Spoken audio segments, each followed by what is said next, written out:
어느 공항에서 비행기를 타기 위해서 한 여인이 게이트 앞에서 기다리면서 시간이 잠깐 남아 팝콘을 사서 먹고 있었습니다. 봉지를 뜯어서 먹기 시작하는데 바로 옆에 낯선 남자가 슬며시 미소를 지으면서 팝콘 봉지에 손을 넣는 거예요.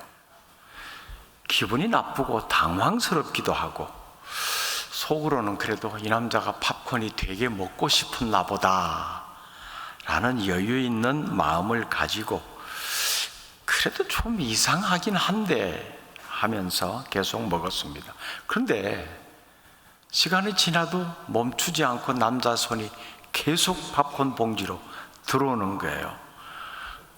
화가 났지요.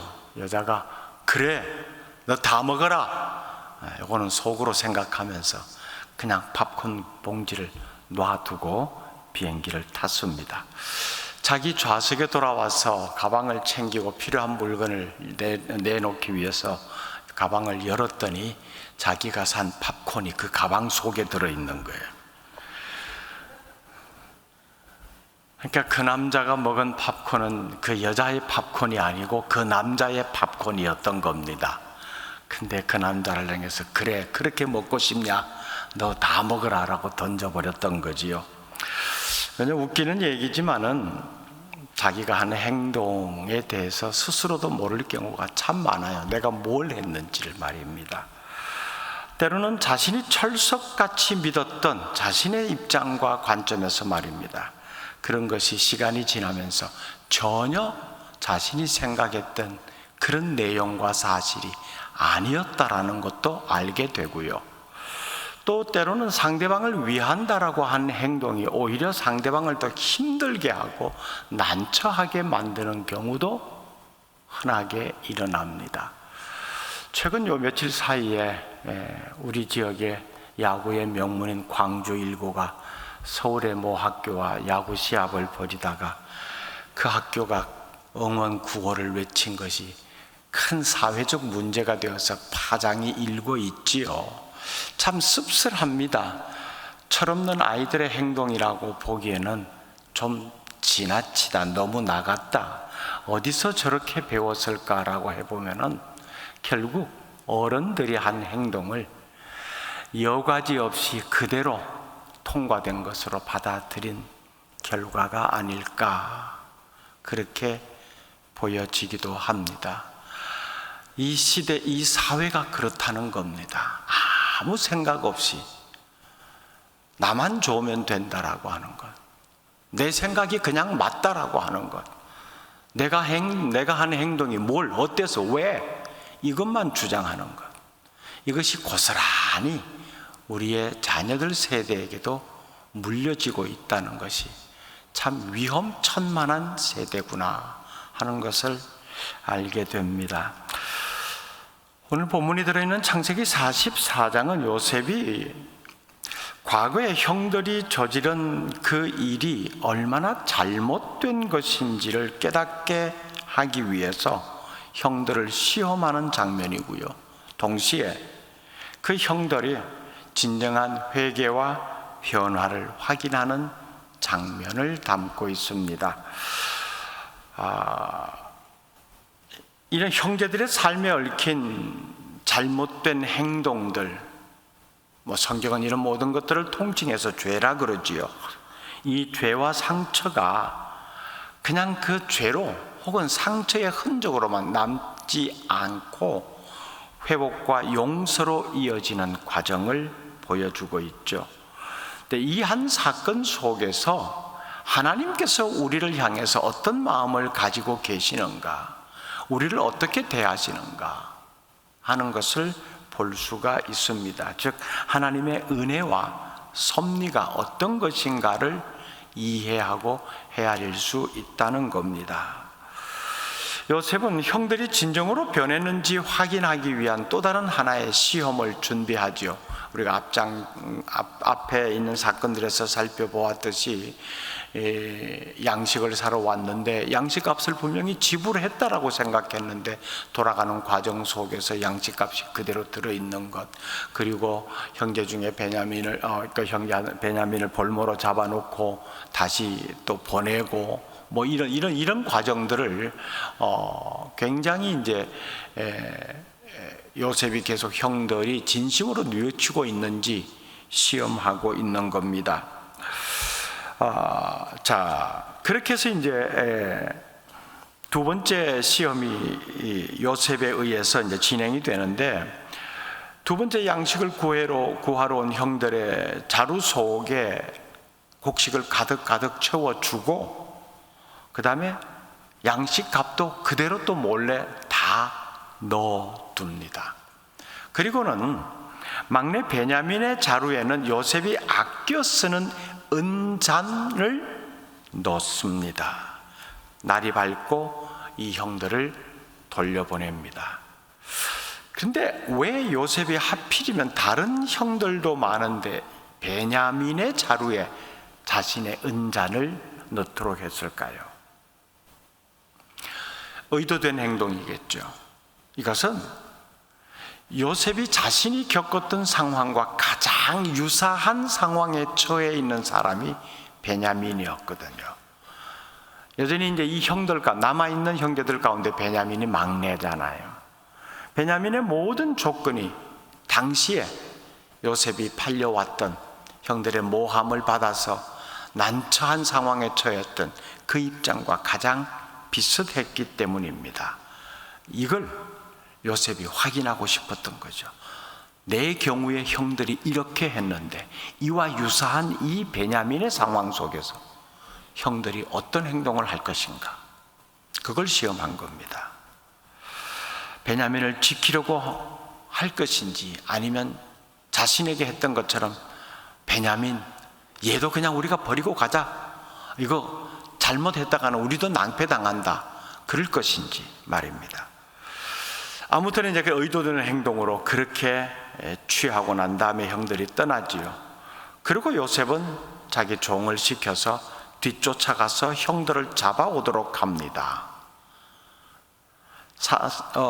4절 보면은 그들이 성읍에서 나가 멀리 가기 전에 요셉이 청지기에게 이르되 일어나 그 사람들의 뒤를 따라가서 그들에게 이르기를 너희가 어찌하여 선을 악으로 갚느냐.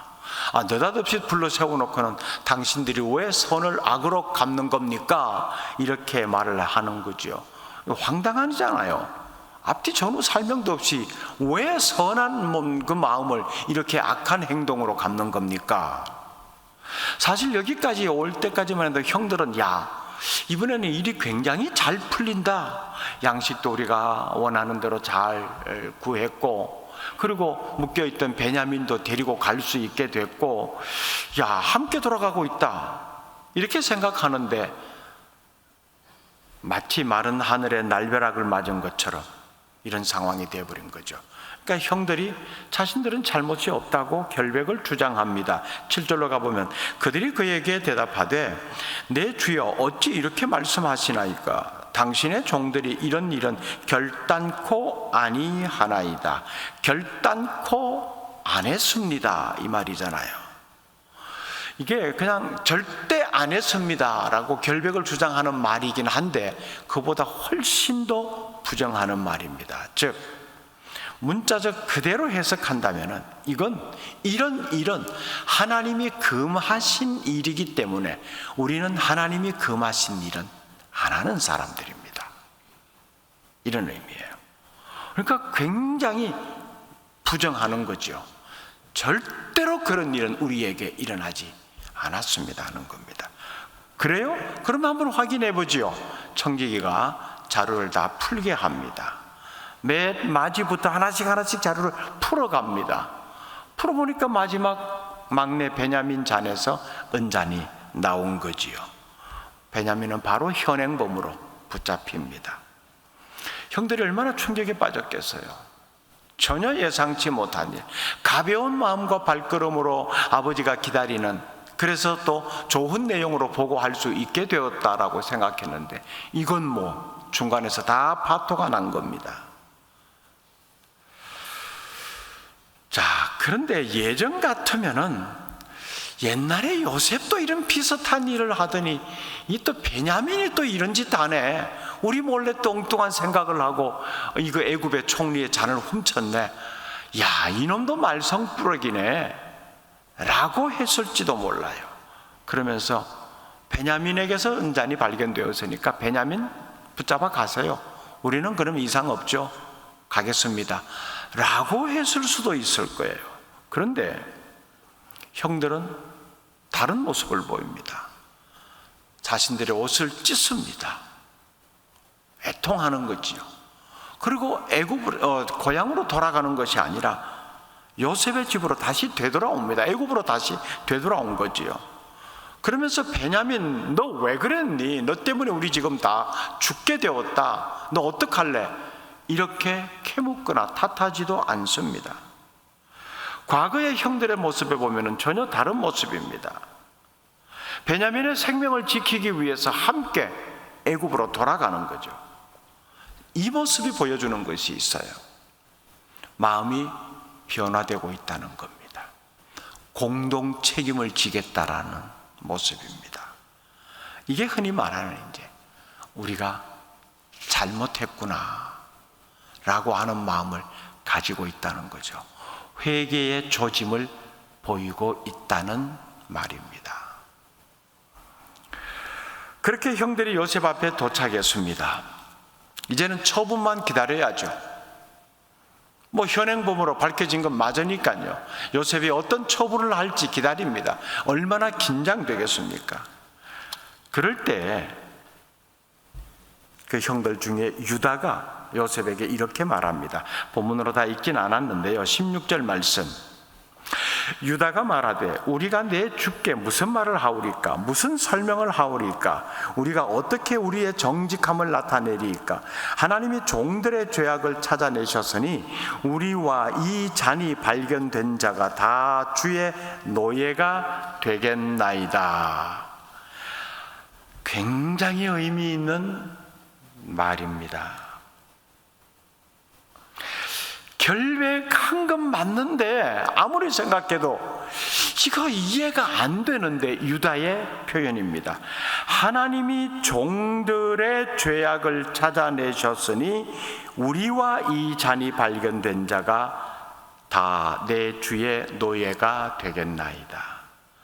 유다는 이 상황을 자신들이 행한 악한 그 행동, 자신들의 죄에 대한 하나님의 징벌로 받아들이고 있습니다.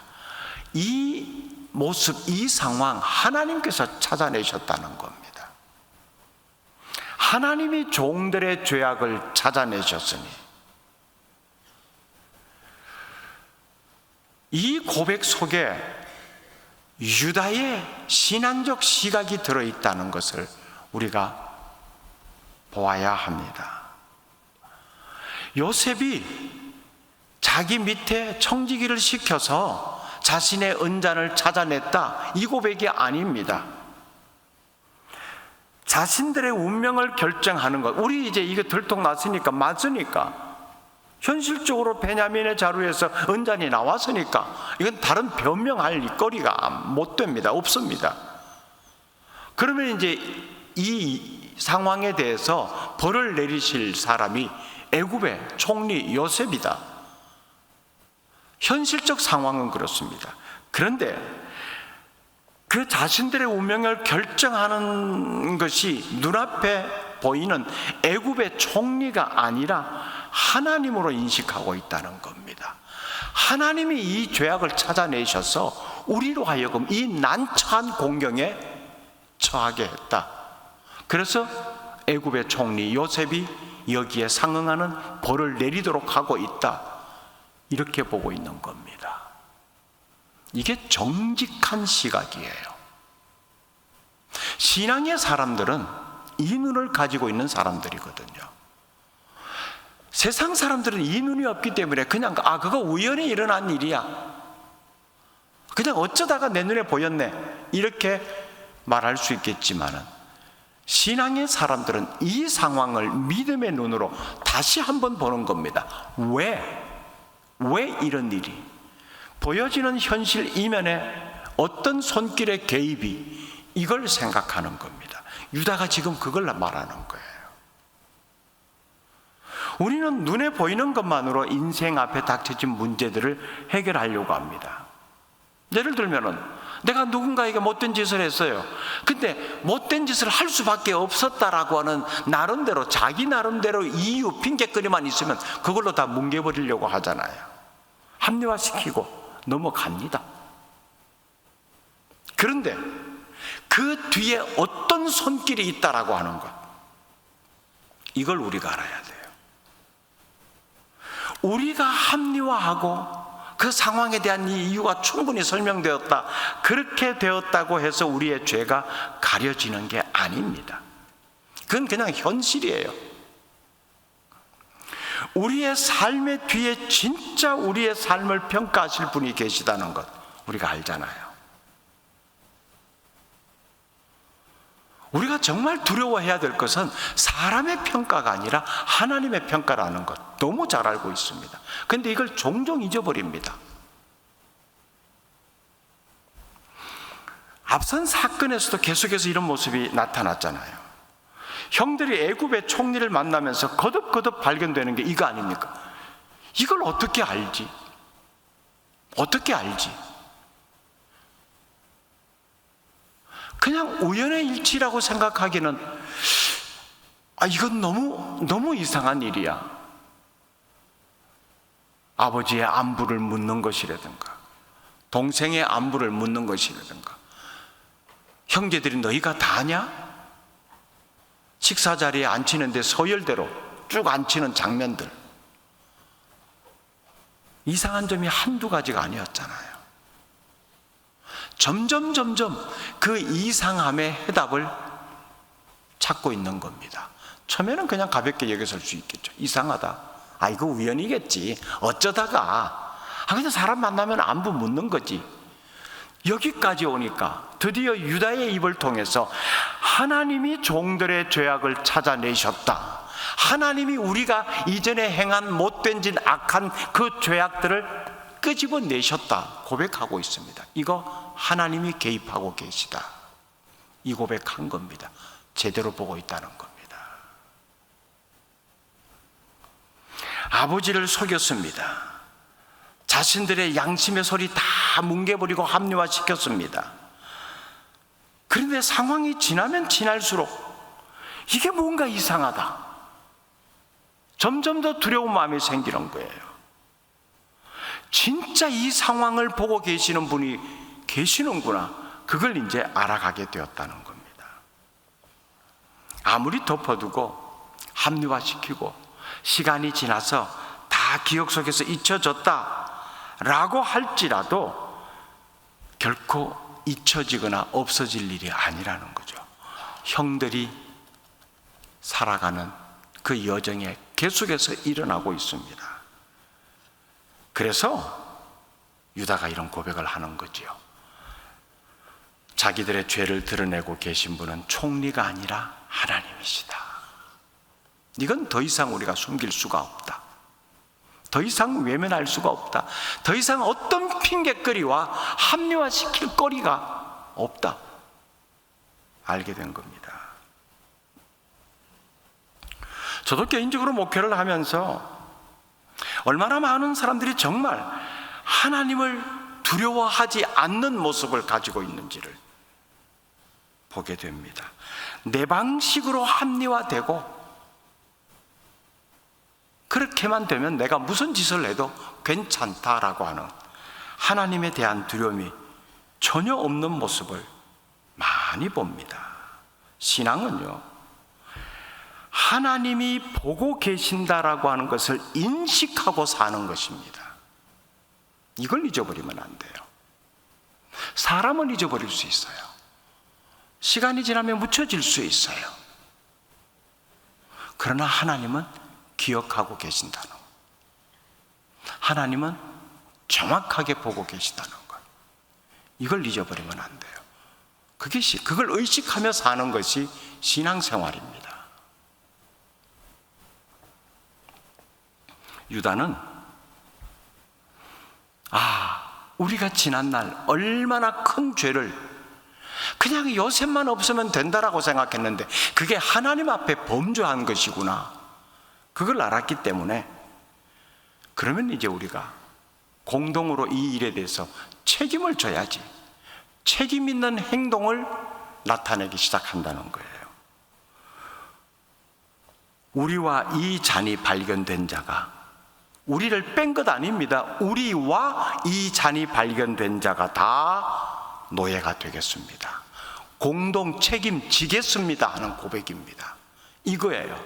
이게 이제 태도의 변화죠. 잘못했습니다.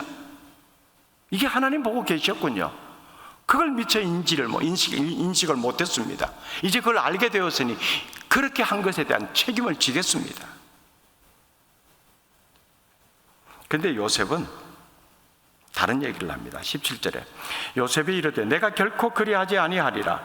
잔이 그 손에서 발견된 자만 내 종이 되고 너희는 평안히 너희 아버지께로 도로 올라갈 것이니라. 시험하는 말이거든요. 이게 진심인지 아니면 이 위기를 모면하려고 그냥 한번 툭 던지는 말인지. 사람은요, 위기에 몰리거나 코너에 몰리면은 요 상황만 벗어나려고 다 잘못했다고 말을 할 수도 있거든요. 이걸 다시 확인하는 겁니다. 아니다, 너희들은 잘못이 없어. 언짢이 발견된 사람만 처벌받으면 되지 왜 니네들이 같이 책임지려고 그래? 돌아가.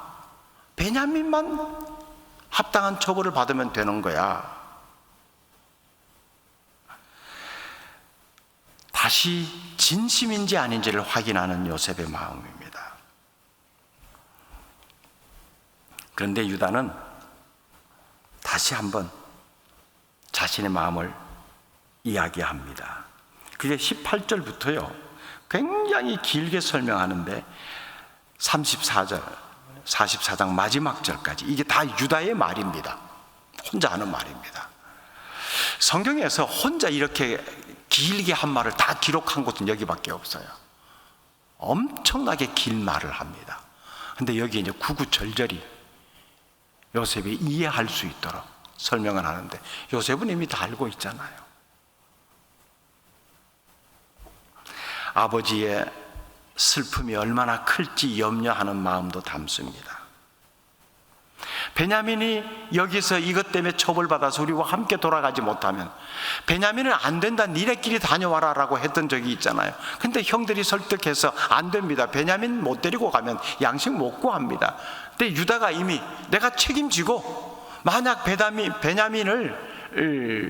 볼모로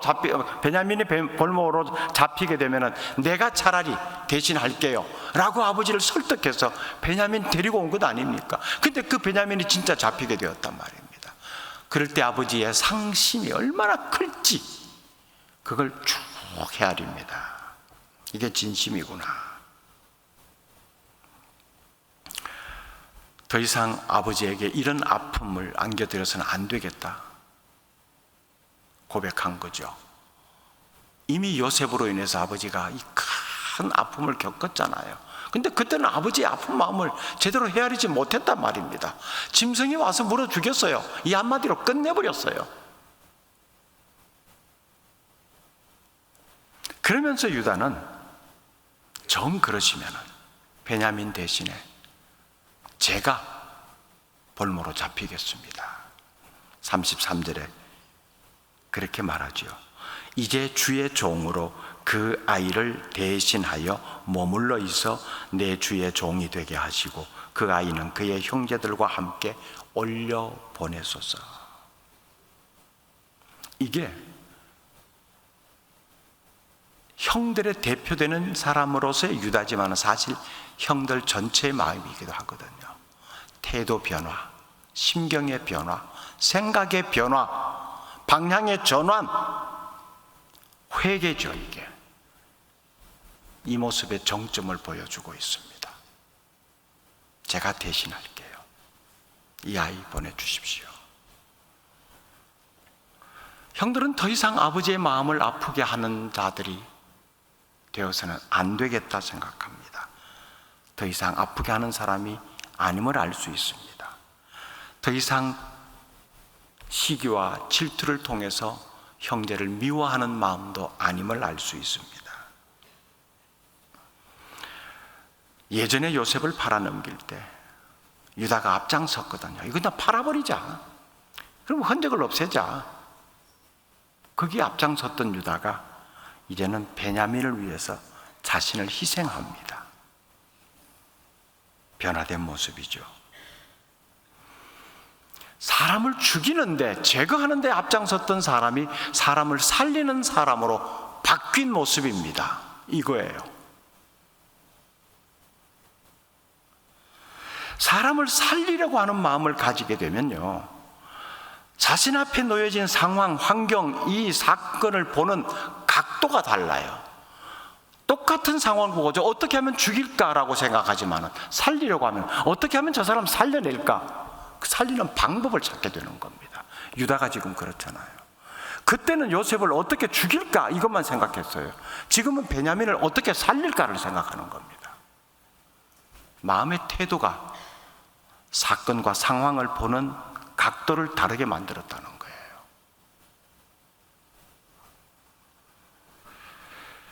사람을 죽이려고 하면은 죽일 건수, 허물만 찾게 되고 그게 보이겠죠. 그래서 그런 말에 함께 동조가 되는 것이고요. 사람을 살리려고 하면은 얼마든지 살려낼 수 있는 이유도 찾아낼 수가 있는 겁니다. 요셉의 형제들, 과거의 삶의 모습과 달라진 모습을 보이고 있습니다. 자신들을 희생하면서 형제를 살려내려고 하는 이 모습을 보입니다. 이게 결국은 계속 창세기에서 이렇게 시작되어서 신약으로 예수 그리스도의 십자가 사건으로까지 연결되는 거거든요. 예수님을 십자가에 못 박았을 때 예수를 시기하는 사람들, 예수를 죽일 거리만 찾았잖아요. 메시아로, 구원자로 오신 분인데 그걸 엄연히 알면서도 그 사람이 있음으로 불편하니까 죽일 건수만 찾아냈던 겁니다. 자칭 유대인의 왕이라 그랬다, 성전을 헐고 사흘 만에 짓겠다 그랬다, 선동을 했다, 온갖 거리만 찾아내었습니다. 죽이려고 하니까 죽일 거리만 보이는 거예요.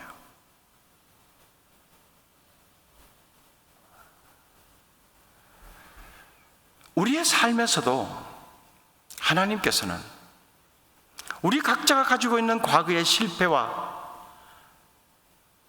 죄의 모습들, 이것을 안타깝게 여기셔서 용서하시고 회복의 길로 들어설 수 있도록 이끄시거든요. 기회를 주시는 거거든요. 요셉의 형들은 요셉이 제공하는 이 기회를 시간이 가면서 제대로 알아차린 겁니다. 이게 그런 의미다. 여기서 우리가 이 기회 놓치면 안 된다. 이거 우리가 받아들여야 된다. 마음의 변화가 생겼기 때문에 입술로서 고백이 나온 것 아닙니까? 하나님이 우리 죄악을 찾아냈습니다. 어떻게 하나님이 찾아냈다고 그걸 그렇게 고백합니까? 이게 믿음의 눈이라는 겁니다.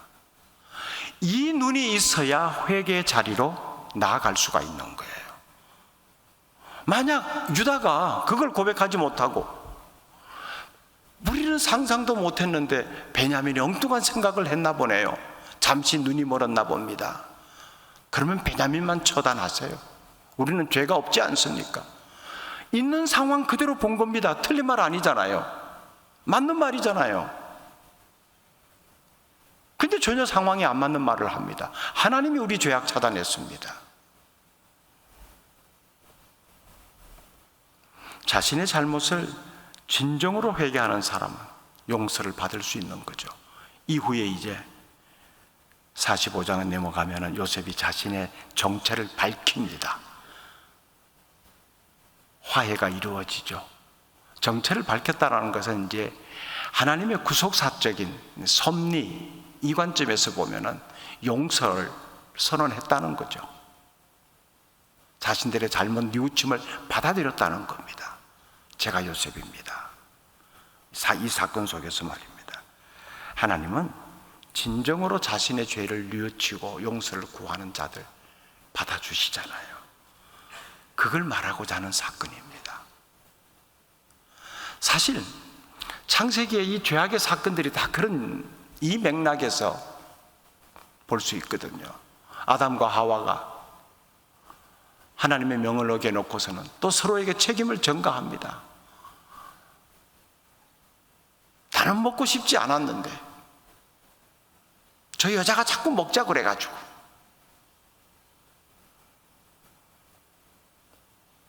그 사이에 태어난 가인과 아벨, 시기와 질투심으로 아우를 죽여놓고는 하는 말이, 제가 아우를 책임지고 지켜야 되는 사람입니까?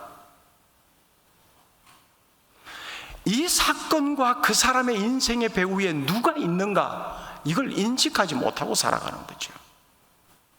그러면 계속 그 핑계거리가 나오는 거예요. 그래서 그럴 수밖에 없었어요. 계속 합리화가 나오는 겁니다. 신앙의 눈을 감아버리는 거죠. 그래서 믿음의 눈을 뜨고 산다는 것이 아주 중요합니다.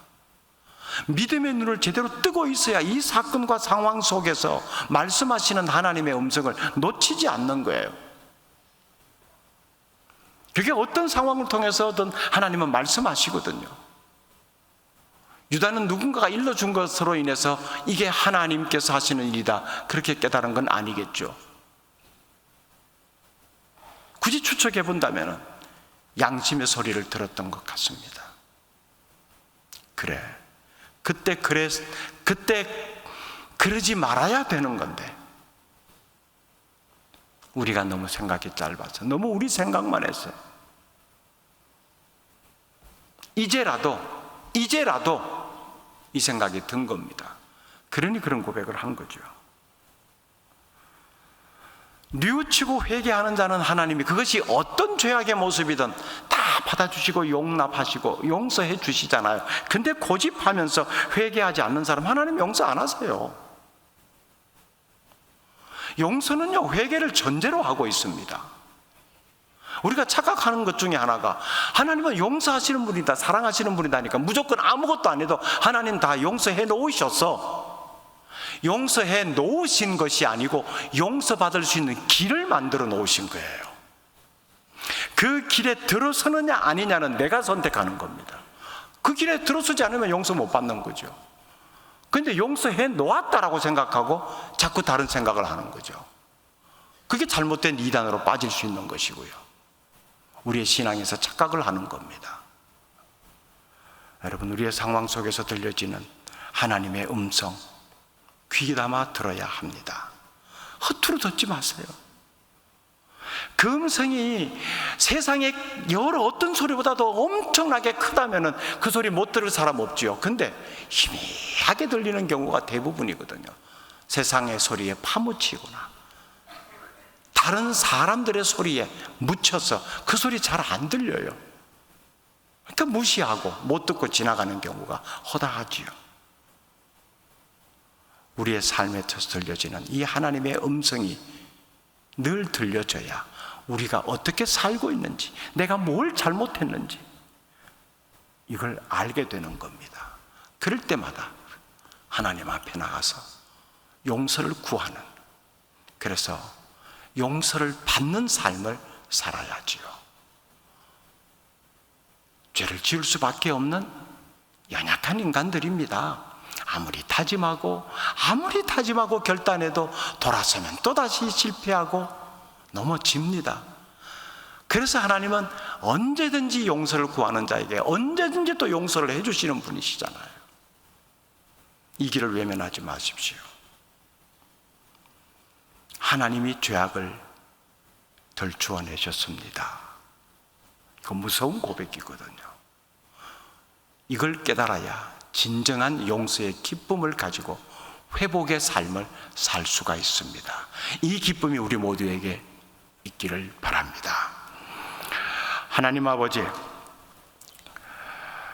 우리가 연약한 자로 살고 있기 때문에 하나님을 바라보고 산다고 하지만은 곁길로 빠지기가 일쑤고 하나님의 뜻과 상반되는 모습을 가지기가 다반사입니다. 그럴 때마다 스스로 합리화시키고 변명으로 일관하는 모습이 아니라 여러 가지 다양한 방법으로 말씀하시는 하나님의 음성을 제대로 듣게 하옵소서. 깨달아 뉘우치고 회개의 자리로 나와서 용서를 구하는 자들이 되어서 다시 회복의 삶을 살아가게 하옵소서. 예수님 이름으로 기도드립니다. 아멘.